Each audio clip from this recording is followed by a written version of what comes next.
Hello everyone, welcome and thank you for joining us today. My name is Chloe and I'm the coordinator of events at Connecting Up and TechSoup New Zealand. For those of you who haven't attended a webinar with us before, Connecting Up is part of the Info Exchange group.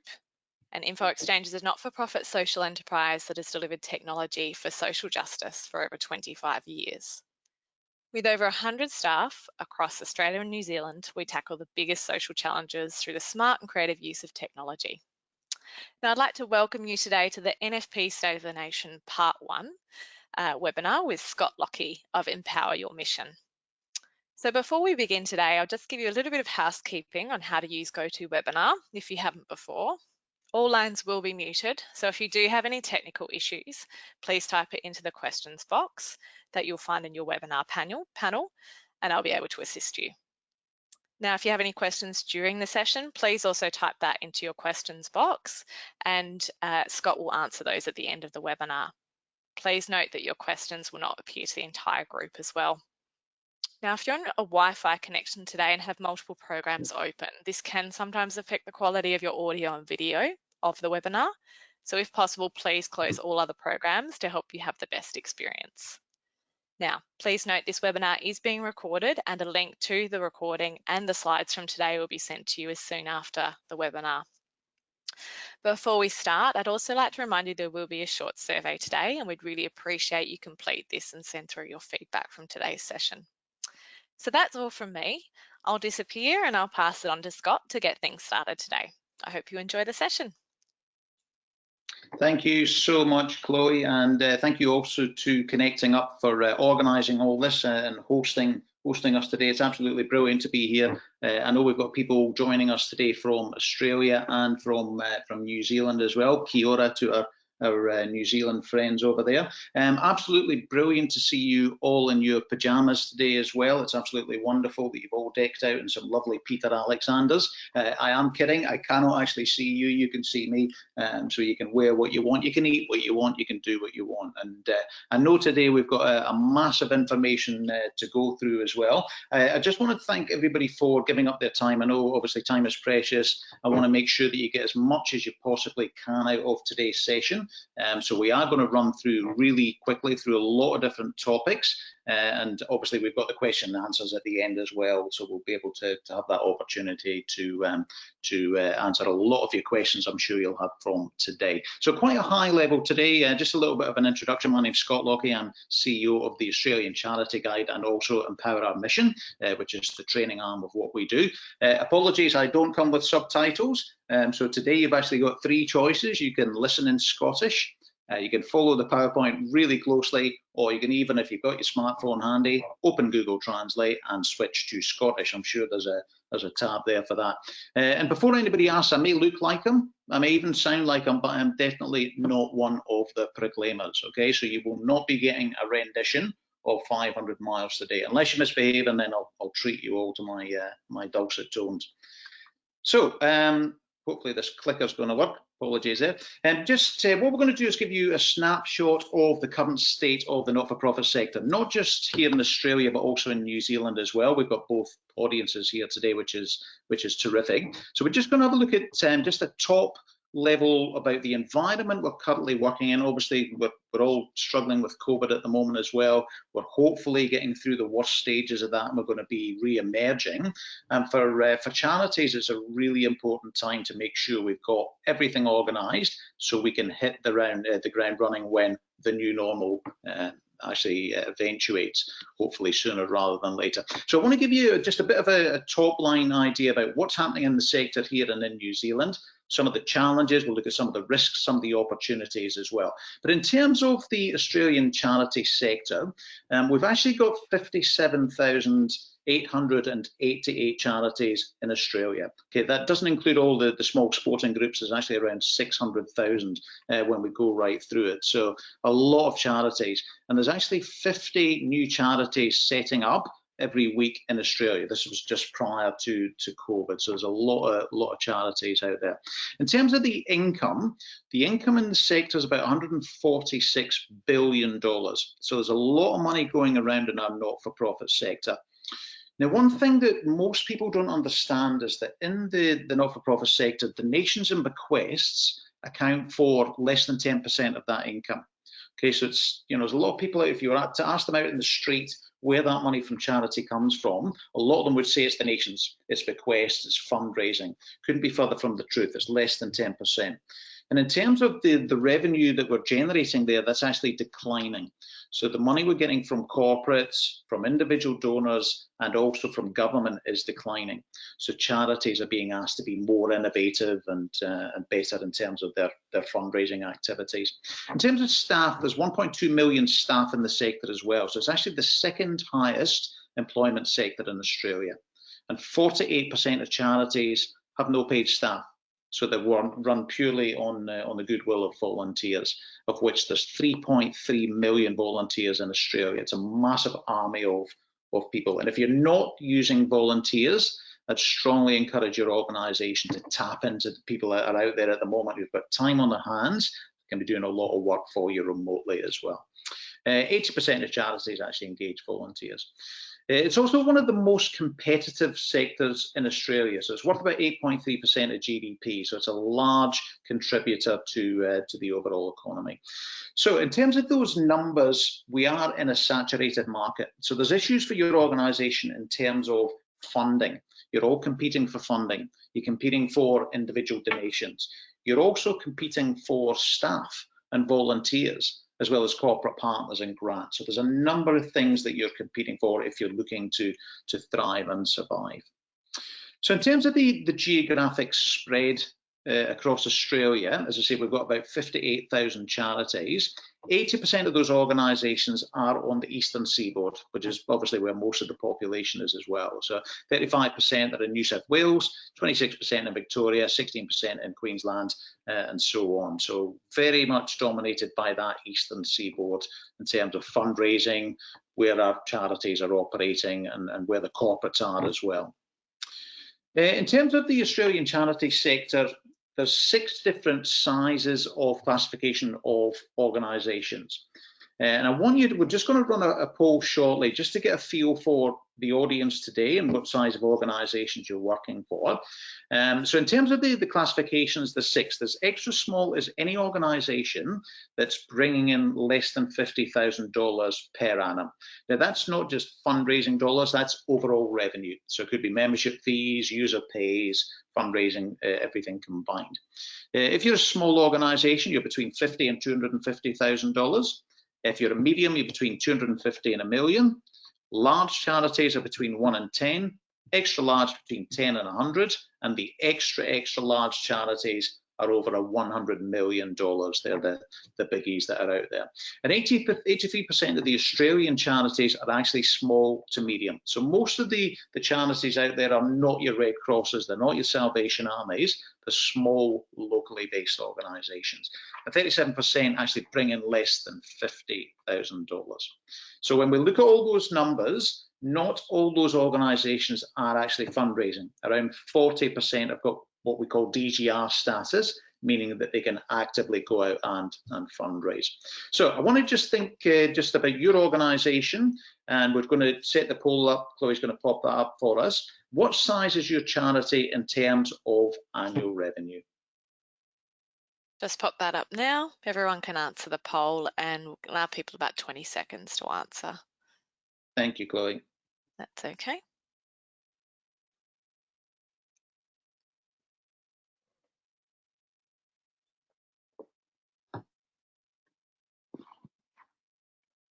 Okay, so less than $50,000 is the small, and there we have the results. So the biggest category we've got tuning in today, we've got between 250 and 1 million, which is a medium-sized organisation. We've got 47% there. 35% is between $1 and $10 million, and we've got about 18% of people between 50K and 250K. So, so interesting to see we've got the room. We don't have any of those really massive charities in the room at the moment. Thank you for sharing that with us. That's all right. Okay, can we just go back to the presentation? Yep. should just be able to do what you did last time, I think, Scott, to get back. Okay, let me just change. Sorry, guys, bear with us for a second.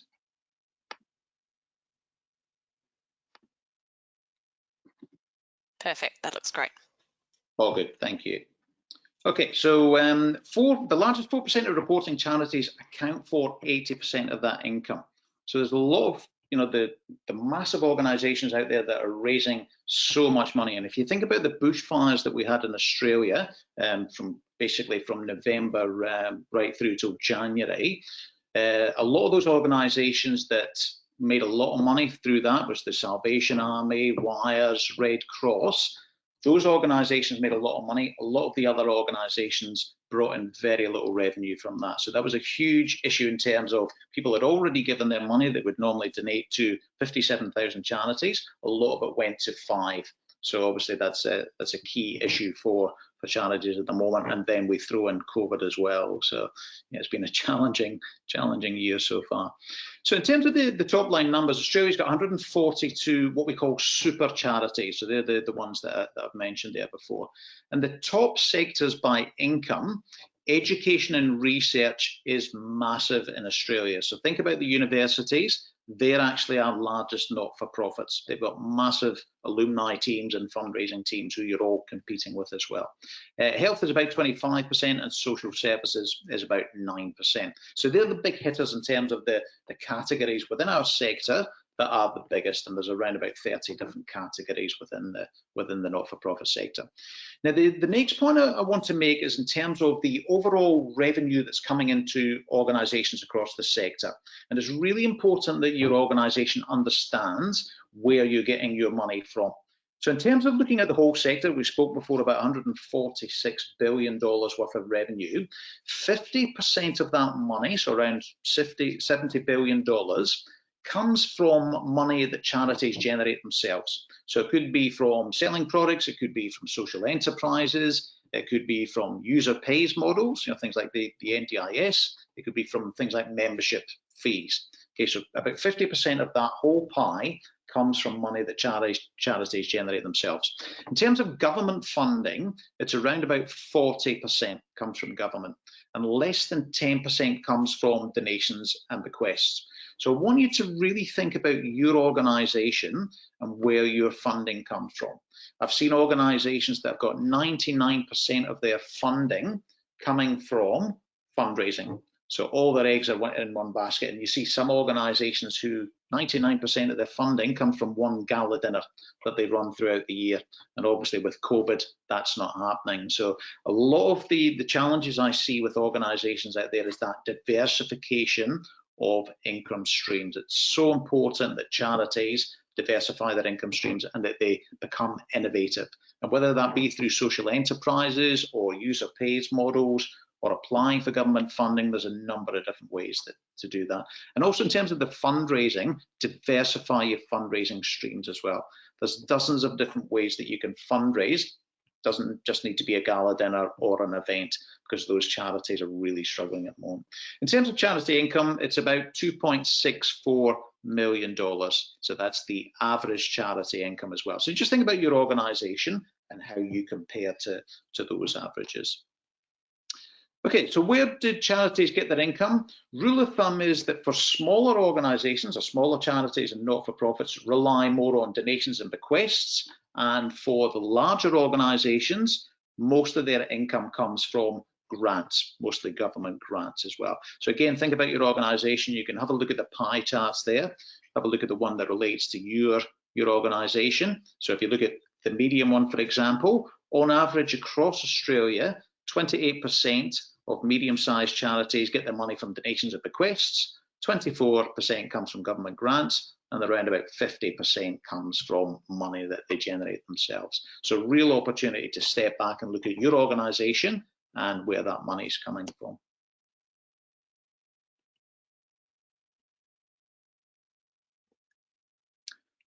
Okay, in terms of expenditure, the larger the charity, the greater proportion is spent on employee expenses. And if you have a look at some of the pie charts there as well, obviously those large organisations, the universities, the Red Crosses, the Salvation Armies, those organisations, the biggest cost is wages. So it's about 59% across those really big organisations. And when you look at those smaller to medium or even the extra small charities, very much volunteer driven as well. You know, maybe only 11%, if you look at those extra small charities, only 11% is actually spent on wages. So they're hugely reliant on volunteers to help push that mission forward. And again, this is just at a high level to have a look at what's happening out there across the sector. If you want to do a little bit of research into those organisations that are out there, if you want to compare yourself with your competitors, a number of different tools that you can use. You're probably all aware of the ACNC website, which is the government website here in Australia. We also have our website, which is the AustralianCharityGuide.org, and ChangePath as well. So those websites are used quite a lot, and Connecting Up's another one, where people will go in and compare charities before they make a decision, whether that be to give a donation, or maybe a philanthropist looking to provide a major gift, or it could even be corporates looking to who they're going to partner with. So, you know, make sure all your information is up to date on there.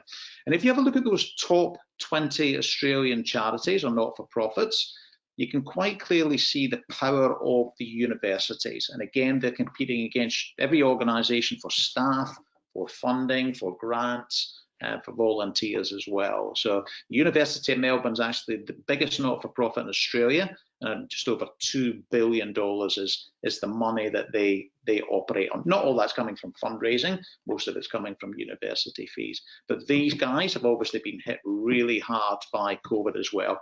Overseas students are not being able to come into Australia, so they're going to need to diversify their offerings too, which is going to be even more pressure on the sector. So as you can see, the top 20 is heavy with education and health, and as we said, they're your competitors for donors, corporate partners, staff and volunteers as well.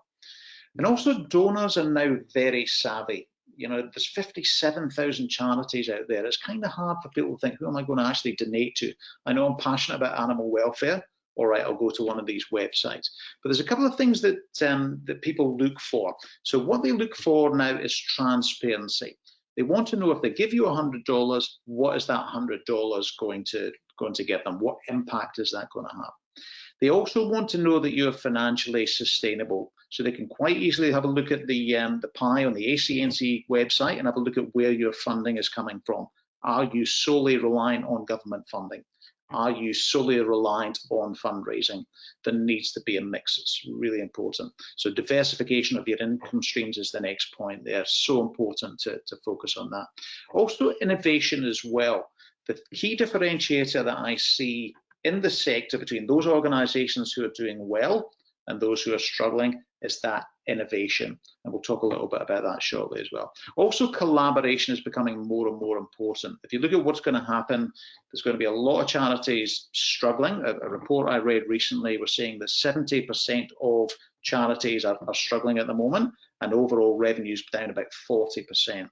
And what I'm hearing is that this year is probably not going to be as bad as next year. So the opportunity to collaborate, to merge, to partner with other organisations, it's so important to get on the front foot with that stuff now. And the last one, and probably one of the most important points, is the ability for your organisation to measure your impact. So you may have a disability organisation and you've got 10-day programs, but what is that actually doing? What is the impact on the people that you're serving? You know, you're increasing their independence, their ability to reduce social isolation, all those things that you need to be able to measure. So key to focus on that, and to also be able to articulate that on your website and in your conversations with donors and corporates as well.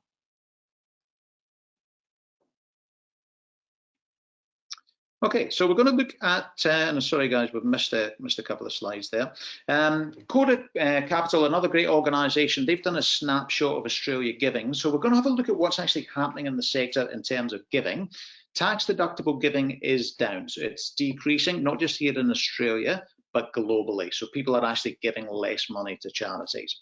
The power of the PAF, or the Private Ancillary Fund, is increasing. So that whole collective giving is increasing across Australia.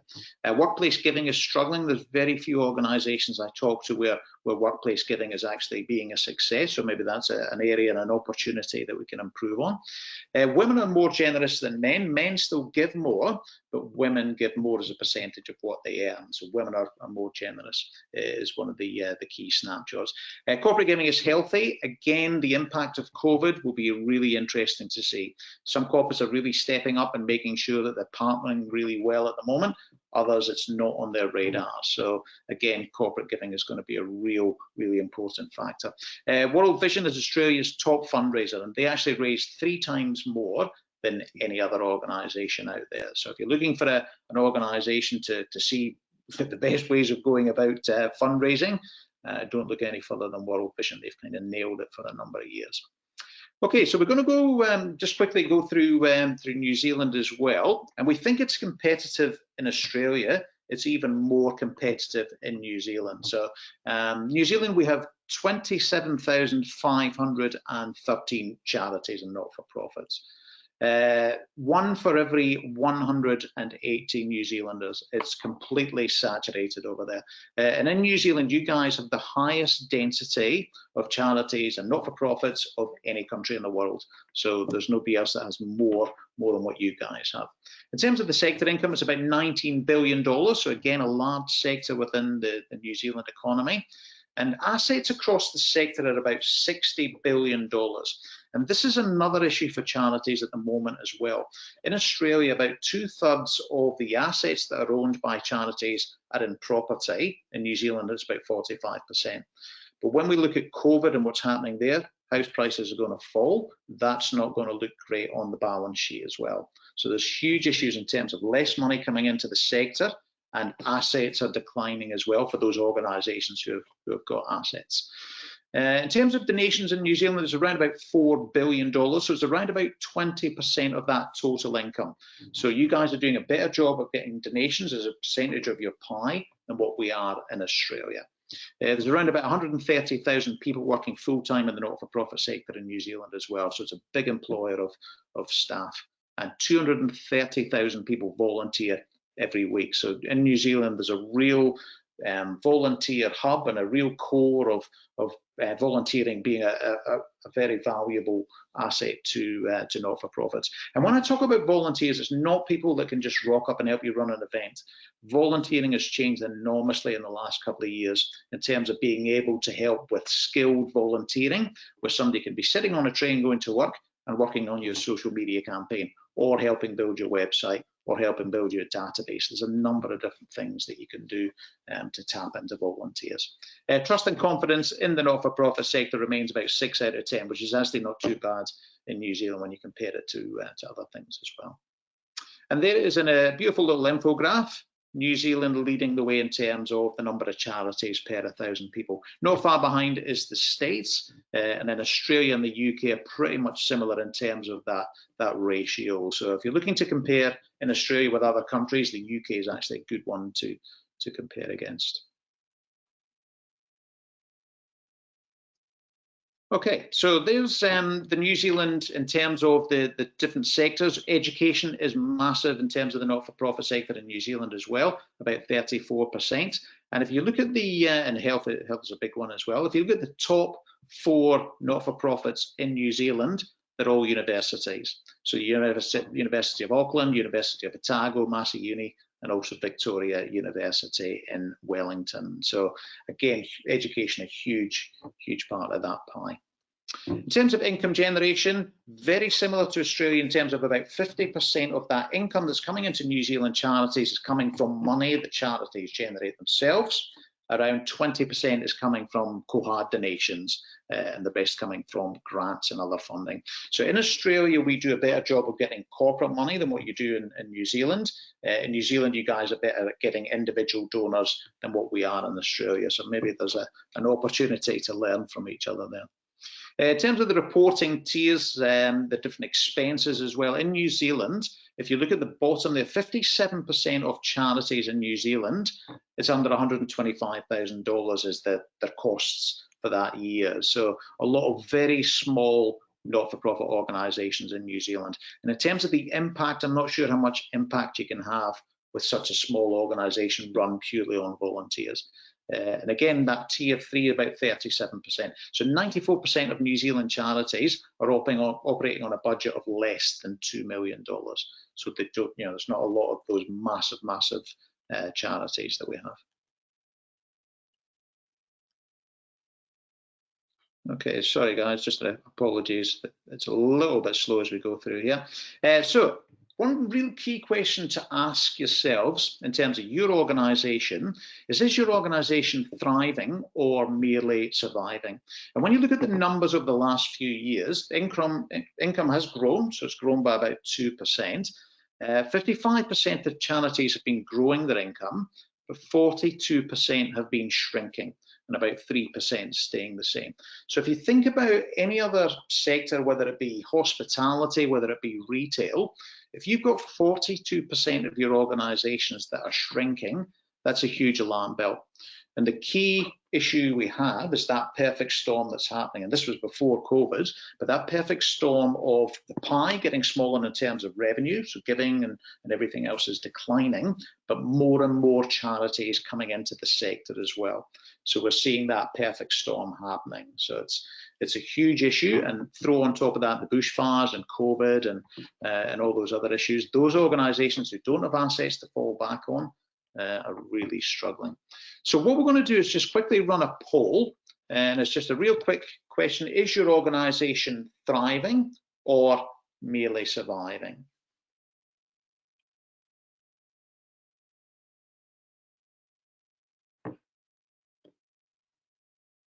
So is your organization's revenue increasing, or has it indeed plateaued or decreased?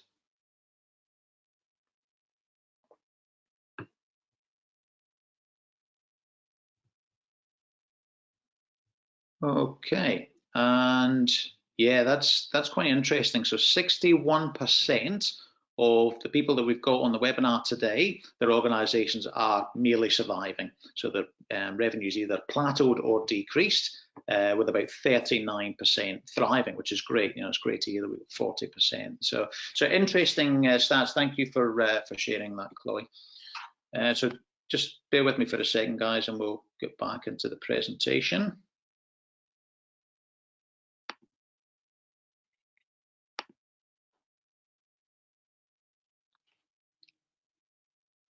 Okay, we're back. So thank you for sharing your views there.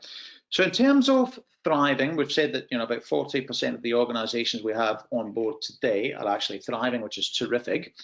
The key is innovation. And when we talk about innovation, it's innovating your whole organization. So it could be your service offerings, it could be your back-end office admin tasks that you do, it could be your marketing, it could be who you're collaborating with as well. So in terms of innovation, there's a great organization we have here in Australia called GiveEasy, and they brought out the Innovation Index, and they've been running this for a couple of years now. So rather than, and I'm going to save you a whole heap of time today here, guys, instead of looking at the 57,888 charities that we've got out there and working out which ones are doing things really well, there's the top 10 right there for you. So if you look at there's two parts to this.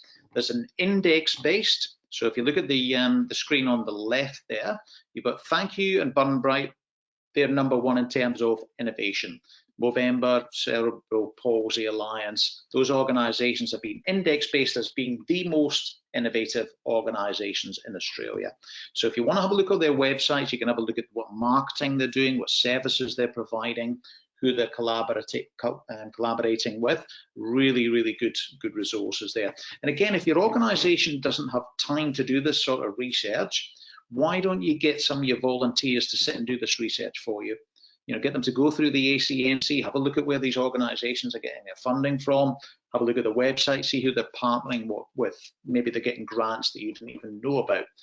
Maybe they're delivering services that are truly innovative and allowing them to attract more clients than what your organisation is. In terms of peer voted, so this is charities looking at other charities and saying who are the most innovative.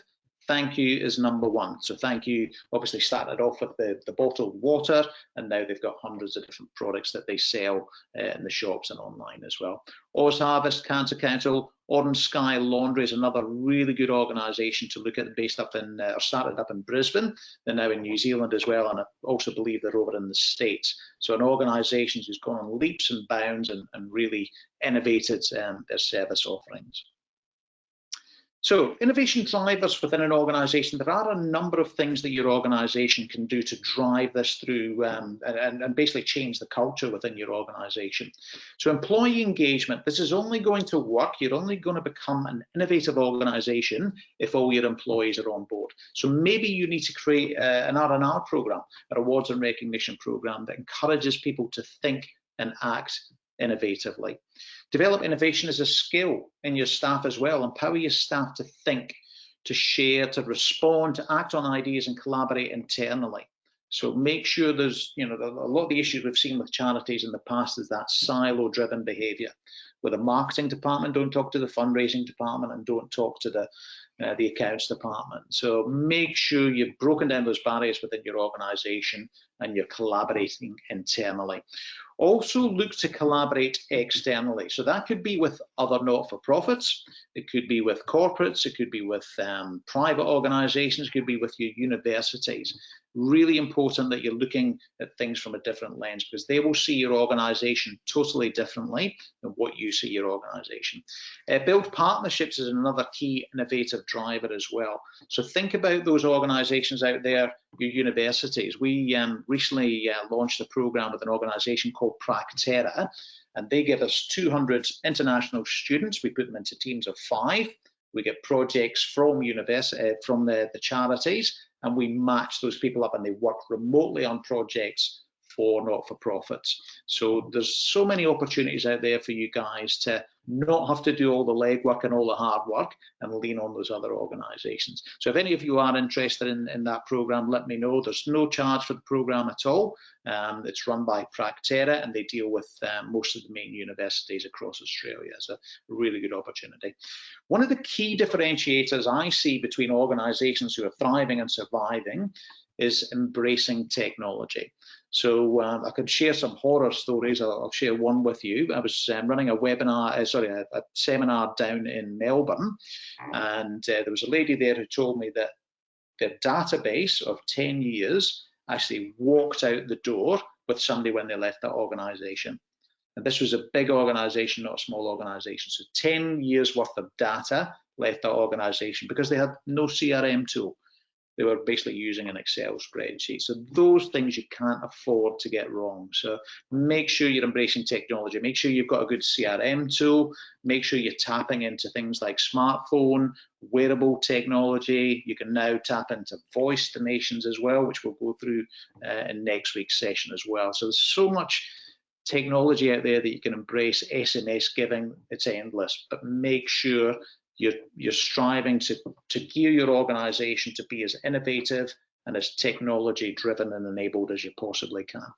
And also make sure you've got a strategic innovation plan. It's not something that's piecemeal, not something that's ad hoc. It's something where there is actually a strategy involved. There's vision, there's goals, there's an implementation plan, and you're also measuring the outcomes as well. It's so important to have that overarching strategic plan. Okay, so that's what's happening in Australia and New Zealand. It's not all doom and gloom at the moment. Yes, times are tough, but there are opportunities out there and you just need to be forward thinking. So just quickly having a look at what's happening globally. If you look at the staff per charity, in New Zealand, as we've said, the most competitive not-for-profit sector in the world, the average staff per charity in New Zealand is only 4. So how much impact can an organisation have when you only have 4 staff? Yes, some organisations are doing it really well, but the majority are inactive. There's really not much happening. In Australia, we've got about an average of 19. And when you look at that population per charity in New Zealand, way lower than pretty much every other country that's out there. In terms of individual giving as a percentage of GDP, this is an important one. So if you look at America, 1.44% is the average of their GDP is what they give in terms of fundraising and giving. Now, a lot of that is to the local church, about 70% of that is to the local church. In Australia, it's 0.23%. It's actually really low. And we see ourselves in Australia as being philanthropic and altruistic in giving, but the stats don't really bear that out. We get more money from corporates, but we need to do, or there's certainly an opportunity to do better in terms of getting money from individuals. In New Zealand, it's actually about 3 times compared to Australia in terms of individual giving. So a real opportunity for Australian charities to get more from individual donors. And often it's down to poor stewardship of donors. That's why we're continually trying to chase new donors, because we're not looking after our current donors. And 73% of people will give to a charity once and never give again, which is criminal. So we need to do a better job of stewarding those donors, taking them through a donor journey, and again, having a plan for that as well. In New Zealand, you guys are doing it way better than us, but there's opportunities for you to get more money from corporates as well. Maybe that's a focus for your organization. So again, think about your organization. Where are you getting, when you look at your income pie, where is that money coming from? And ideally, you want money coming from donations, you want money coming from government grants if you're eligible for them, and you want money coming from, you know, maybe a social enterprise or some self-generated income. It's a really important thing to look at. And again, philanthropy, if you look at the numbers there, the UK quite similar to Australia, but New Zealand is doing a fantastic job in terms of individual philanthropy as well. Okay, so we've gone through looking at what's happening in Australia, what's happening in New Zealand. We've had a look at what's happening globally really quickly. I want to now focus on some of the key trends. We'll have a look at some of the opportunities, the challenges, and the risks as well. But there's some key trends for charities to understand.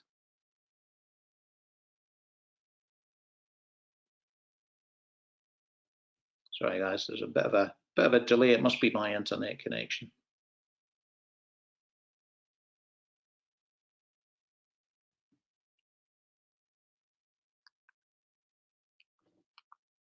Okay, so charity saturation and the need for brand differentiation. We've spoken about it before. In Australia, we have 15 new charities every week.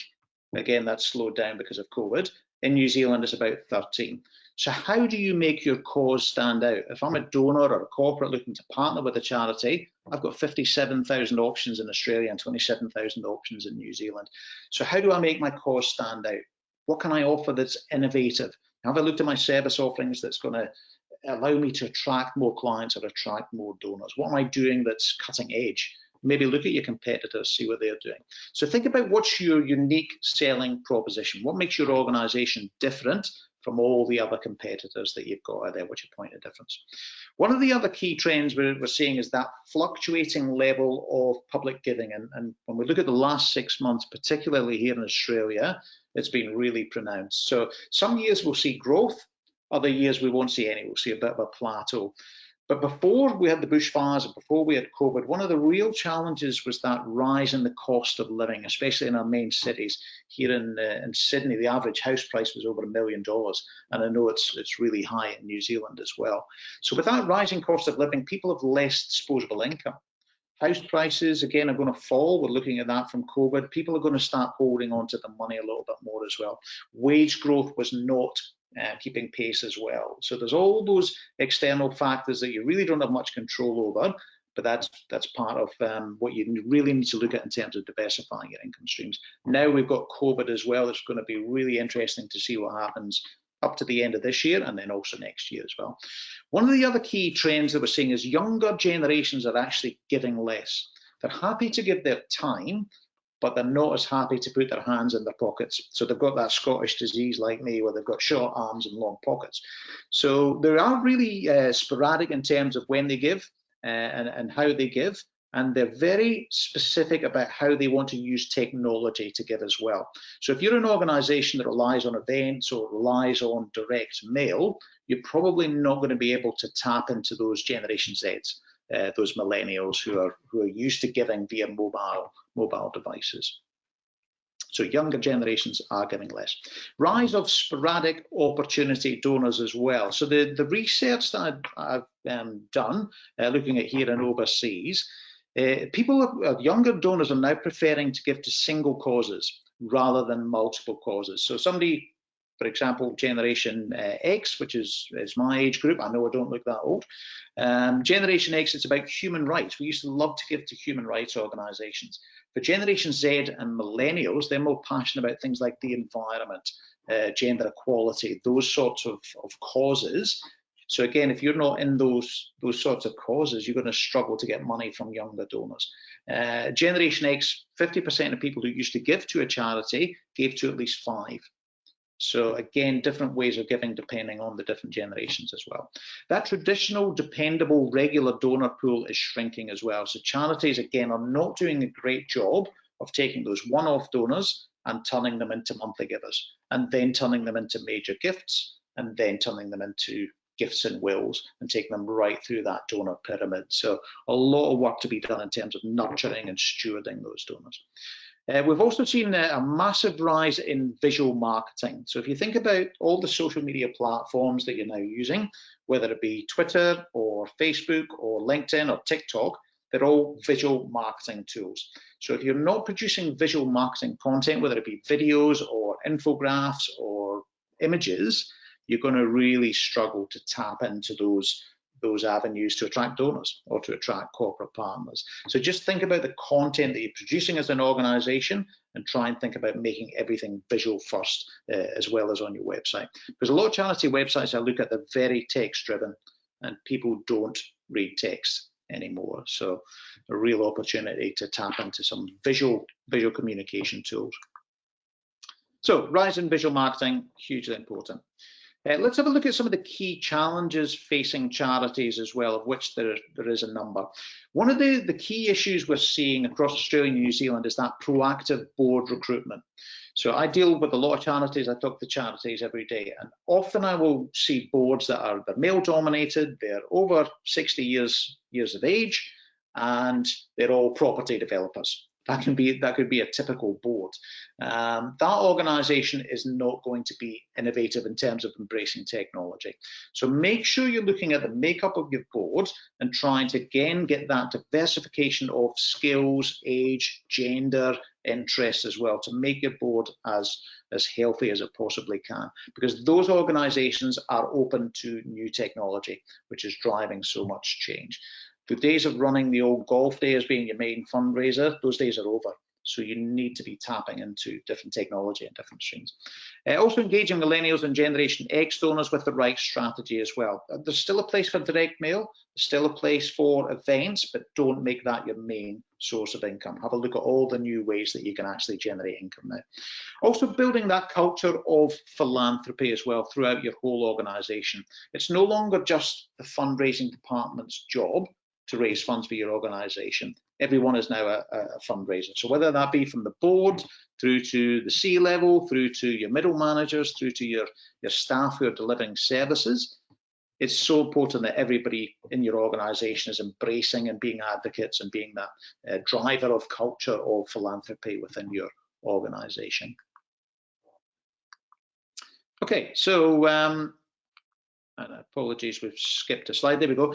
One of the key things as well to note is the change we've seen in the last probably 10 years, where charities used to focus on cost. The biggest driver was, we talk about cost. We're going to run a lean ship. People expect you to run a lean ship. Don't make that your most important marketing message. So focus more on outcomes. So think about what is your organisation actually delivering, what is the impact, and make that your main marketing message. So get your board on board, invest in IT, invest in staff, invest in training as well. It's so important. Also, charities need to be able to be adaptable, agile, and innovative. And if you look at what's happened in the last couple of months with COVID-19, some organisations have been caught out big time. They don't have any assets to fall back on. They've got all their eggs in one basket in terms of revenue. So important that you're agile and innovative and diversifying everything that you do within your organisation. Also important is increased transparency. It's very easy now for corporates or major donors or even individual donors to have a look at your organisation and see where that money is going. but don't make it your main marketing message that you spend 90% of your money and 10% of it is coming out in terms of outcomes. It's really important to focus on what is the impact, the long-term impact of your services that you're delivering. So many tools that people can now use, ChangePath, ACNC websites, charity services, they can see what you're doing. So make sure you're being transparent on your website about how much you raise, where that money goes, and what your impact is, and make sure you're using infographics for that as well. So let's look at some of the biggest risks facing charities as well. Okay, so there's some of the major risks. Obviously, COVID-19, we really don't know what the long-term impact of this is going to be. People are talking about a global recession. What does that mean? Does that mean donors will give less? Will we not be able to acquire new donors? A whole heap of issues there in terms of assets that might be worth half of what they were at the moment. So big risks facing charities there, and obviously a lot of that's hard to control. What we're likely to see is decreased funding from corporates, governments, and individuals. So charities who are going to thrive, survive and thrive, are going to need to be those organisations who are looking at now at how to open up new revenue streams, how to diversify their current revenue streams. Also the impact of government changes. If we look at what happened with the NDIS in Australia, that weeded out a lot of organisations who just purely weren't efficient. And there's been a huge amount of learnings from there. Great opportunities from some organisations who had strength, they had assets, and they were able to acquire other smaller organisations as well. We may see that coming out of COVID too. Also, reputational risk. It takes years to build up a brand's reputation, but it can fall down overnight through a bad story on the news. If we look at what's happened here in Western Sydney with Anglicare and COVID-19, that's going to have a big impact on that organisation's reputation that they now need to rebuild. They need to rebuild trust and faith in their clients and their donors as well. So huge issues there. So really important to have a look at your reputational risk. Also data protection, cyber and internet crime. 60% of charity websites are not encrypted. So anybody can go in there and steal the information that's sitting on your website. So that sort of stuff you can't afford to get wrong. It's so important to invest in having a good CRM tool that's secure and make sure your website's secure as well. Also, grants drying up could be a major risk for quite a few organisations. And if you look at the ACNCA website, you can actually have a look on there and see which organisations are 100% government funded or grant funded. Those organisations will need to diversify. And also that increased focus on governance. I know in Australia we're looking at relaxing some of the laws and uniform laws across fundraising across the different states. Hopefully that will help, but there's still a lot of governance involved for organisations. So making sure that you've got staff that can look after those important tasks. Okay, and just having a look at some of the key focus areas for charities, for your charity in 2020. One of the key things is that ability to unlock capital quickly. And we've seen it with COVID, we saw it with bushfires as well. Those organisations who were agile and able to unlock capital quickly and get some cash flow, same happened with NDIS, they're the organisations that will capitalise on opportunities when they come. And that could be through mergers or acquisitions as well. Increased transparency and measurement, we've spoken about that as well. So really important that you can clearly articulate what your organisation does. And again, not through reams and reams of text, but just through infographics and other visual tools. So it's easy for your clients, your corporates, your donors to benchmark you against your competitors so they can make that informed decision about who they're going to give that money to. Also, improving relationships with the media. There's a lot of journalists out there at the moment who are out of work. They're the best storytellers. And in terms of who's got the best stories, it's the not-for-profit sector. But traditionally, we've been the worst at telling those stories. So try and reach out to journalists, those in the media, who can actually start to promote your organisation, whether it be locally or nationally. It's a really important opportunity to get on board and bring those guys on side, because you guys have got the best stories, they're the best storytellers. It's a match made in heaven. Again, we've said diversifying your income streams, so important. Having a look at your assets as well, making sure they're diversified. Getting on the front foot with collaboration. So have a look at other organisations in your local area that you may be able to collaborate with. It could be sharing systems, it could be sharing volunteers, it could be sharing a fun run, whatever it is. Just have a look at those organisations that you can collaborate with. Also, the universities and TAFEs have some fantastic, really clever people, young people with different perspectives than maybe your organisation. They might have time on their hands as well, and they've got the latest skills, and they want to get something on their CV. So why not give them those work opportunities? And they can all be done remotely, or most of them can be done remotely as well. Also, I've in the last probably year or so, I've had more and more contact, local councils contacting me to reach out to charities. So maybe have a look at partnering or even getting in contact with your local council. Maybe there's an opportunity to collaborate there. They can often give you office space or meeting rooms, or range of different things that they can share with you, as well as chambers of commerce is a great way to tap into corporate networks too. So try and think out of the box a little bit with who you're collaborating with.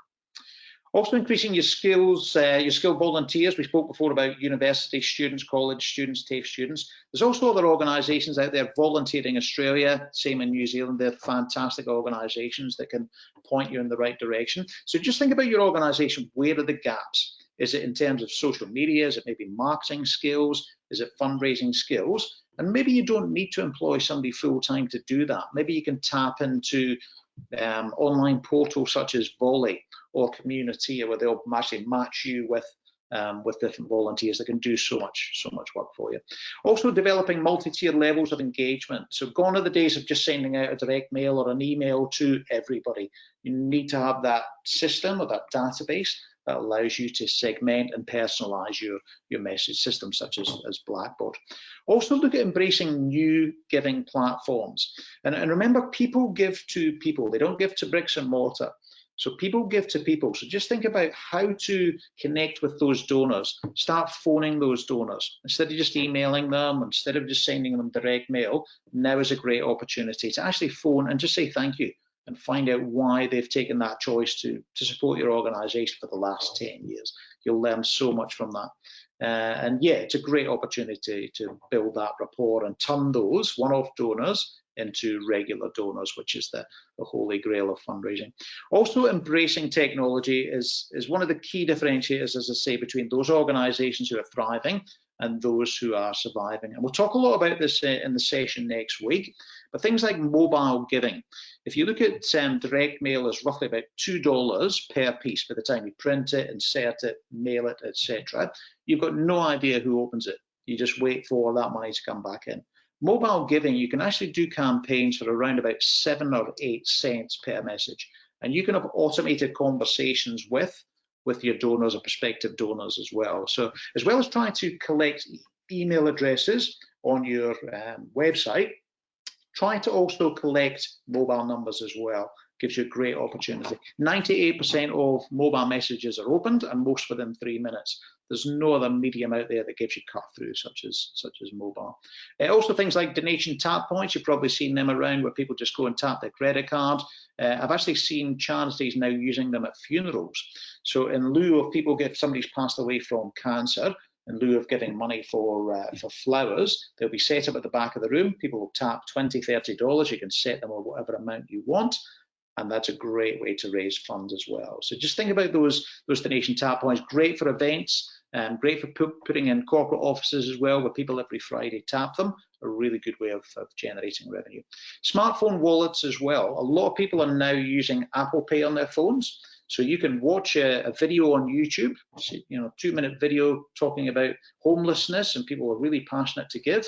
They can tap the donate button and pay with their thumbprint, all through smartphone wallets. So there's so much technology out there that you just need to embrace and tap into those younger donors. There's also now wearable technology, which we'll talk about next week, where you can actually go up, tap somebody's t-shirt with a code on it, it opens up a page, and you can make a donation straight away as well. And the beautiful one that's coming is voice donation. So you can actually voice donate now through Amazon, and you can just talk to Alexa and give a donation through your voice. again, all technology driven. So many opportunities out there that I'm really excited about, and you should be excited about as well, to tap in and generate a whole new generation of donors. Okay, so I think we're pretty much on time. We've got a couple of minutes left. So I'll probably hand over at this stage to Chloe. Apologies for rushing through that. I know it's a really high level view, but hopefully we've got some questions that we can answer for 2 to 3 minutes. Yeah, we can go a little bit over time today too if we need. So if anyone's got any questions, please pop it in your questions box in the webinar panel. We do have a question here from Peter. He's asked if you could recommend a good CRM system for our NFP, and if you could just explain what a CRM system is. Sorry. So customer relationship management. So basically a system that will allow you to process donations, send out emails, maybe do text giving as well through a CRM tool. So there's a number of different ones out there. There's I'm hearing more and more charities using Salesforce. There's a lot of charities already use Blackboard, which is fantastic. I've used Blackboard. I think it's better than Salesforce in terms of its functionality. And there's different levels as well, depending on the size of your organisation. So they're really good. Peter, I'm not sure where you are, whether in Australia or New Zealand, but in New Zealand there's one called VegaWorks, which is developed by a Kiwi guy. It's also in Australia as well. That's very, very economic too. So you're not spending thousands and thousands of dollars on a CRM tool, but it just allows you to automate basically everything that you do rather than manual handling and using 4 or 5 different systems. Lovely. That looks like that's all the questions that we've got today. So you must have provided a very in-depth session for everyone, Scott. That's brilliant. And I think because of my mouse, I must apologise. I think I've missed a couple of slides, but we are going to send the presentation on, aren't we? That's right. Yeah, we'll send the slides and send through obviously a webinar recording as well for everyone. And yeah, the slides came through really well. So thank you for that. Do you have anything you'd like to say before I wrap up today's session? Look, I just want to thank everybody for giving their time. I know everybody's busy at the moment and we're all, in a state of flux. Just hang in there. It will be a rough few months coming up for that, there's no doubt. But now is a great time to start your planning and getting all your ducks in a row so that when things do ease up and we can start to go and meet people again and go out face-to-face fundraising, that you've got everything organized, you've got your back end set up, you've got your system, you've got your staff, you've used your volunteers to do all the research for you, and you're ready to hit the ground running. So use now as a great opportunity to plan and strategize so that you can hit the ground running. Wonderful. That's great. Well, thank you, Scott, for presenting today, and thank you everyone else for joining us. We'll send out the link to a couple of those recommendations as well for CRM tools for people too in a follow-up email. And if anyone has any additional questions, Scott's email is there for you guys to get in touch with directly post this webinar. And I hope that everyone has learned a lot from the presentation today and that we did answer as many questions as we could for you all. And as we mentioned, or you might not be aware, but Scott will be doing a part 2 to this webinar next Wednesday, the 27th of June, and that is free to attend as well. And he'll be covering more insights into sort of the future of the NFP sector and where we're going in the future. So I'd really encourage you to register via the Connecting Up website if you're in Australia, or via the TechSoup New Zealand website under events if you'd like to attend that too. And if you have any further suggestions regarding training that you'd like to see in our calendar, then please take a moment to complete the survey at the end of this webinar and provide us with your suggestions and feedback. Don't forget that the recording will be available on our website and a link will be sent to you to the slides today as well. So thank you for being with us, and thank you, Scott, for such an incredibly informative and engaging presentation today. Everyone, I hope you enjoy your day and stay safe, and we look forward to seeing you next time. Thank you, Scott. Bye-bye. Thank you. See you guys.